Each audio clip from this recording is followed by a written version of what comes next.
Hello, मैं loan department की तरफ से जय बात कर। मुझे बार बार फोन मत कर, मैं शादीशुदा हूँ। देख, अगर कंपनी का लोन वापस नहीं देगा मैं तेरे खिलाफ एक्शन लूंगा।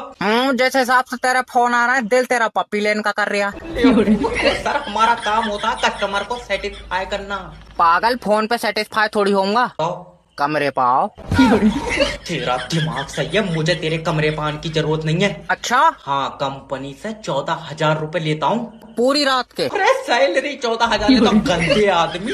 अच्छा, वैसे तू 14,000 में महंगा है। देखो सर, अगर लोन नहीं दोगे ना तो नोटिस भेज दूंगा, तुम्हारे घर पर पुलिस जाएगी। पुलिस को मत भेज। फिर 400-500 ले लिए, तू आ जा। सर, गलत शब्दों का उपयोग मत करो, तुम्हारी कॉल रिकॉर्ड हो रही है।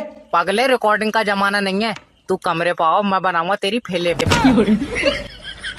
कुछ कसर रह गई हो तो तुम मुझे इनके सामने नंगा कर दो।